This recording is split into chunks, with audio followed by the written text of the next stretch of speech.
মহামান্য কলকাতা হাইকোর্টের সম্মাননীয় বিচারকরা যা রায় দিয়েছেন বা যা পর্যবেক্ষণ করেছেন তার বিপরীতে কোনো শব্দ বিজেপি খরচ করবে না।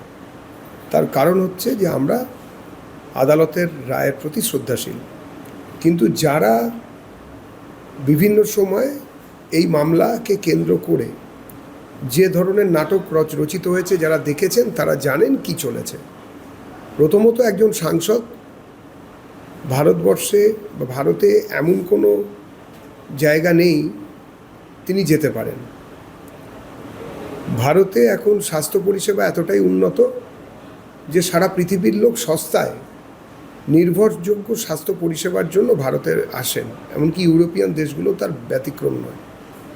কী এমন ঘটনা ঘটেছে যে একজন ডাক্তারবাবু বাইরে থাকেন নাকি, যিনি এই সাংসদ অভিষেকবাবুর চিকিৎসা করেন, তার রেজিস্ট্রেশন নাম্বার অবধি দিতে তিনি পারছেন না। এইসব আমরা শুনছি। এই রকম একটা পরিস্থিতিতে সাধারণ মানুষের মধ্যে একটা সন্দেহ ঘনীভূত হচ্ছে যে যেন তেন প্রকারেণ এই অছিলায় তিনি ভারতের বাইরে যেতে চান, বিদেশ যেতে চান, এবং কেন যেতে চান সেটা আরও রহস্যাবৃত।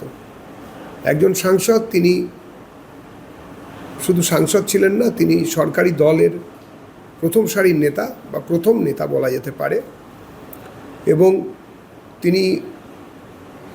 যিনি তৎকালীন মুখ্যমন্ত্রী ছিলেন তার নিকটাত্মীয়, রক্তের সম্পর্কে তার আত্মীয়। তিনি যদি এইসব আবেদন করেন যে 100% কাজ যেখানে হয়ে গেছে, যেখানে একের পর এক নাকি সুপার স্পেশালিটি হাসপাতাল আমাদের রাজ্যে সরকারিভাবে তৈরি হয়েছে, বেসরকারি ক্ষেত্রেও আমাদের এই রাজ্যে স্বাস্থ্য পরিষেবা নাকি তাদের আমলে খুব ভালো হয়েছিল, এবং তার পাশাপাশি তিনি তার সাংসদ ক্ষেত্রে সেবাশ্রয় প্রকল্প চালু করেছিলেন, তার ইচ্ছে মতন যে কোনো জায়গায় তিনি দেখাবেন, এটাই স্বাভাবিক। তা নাহলে তাদের দাবি সঙ্গত নয়, এবং তার এই বাইরে যাবার আগ্রহ সেটা সন্দেহের অতীত নয়।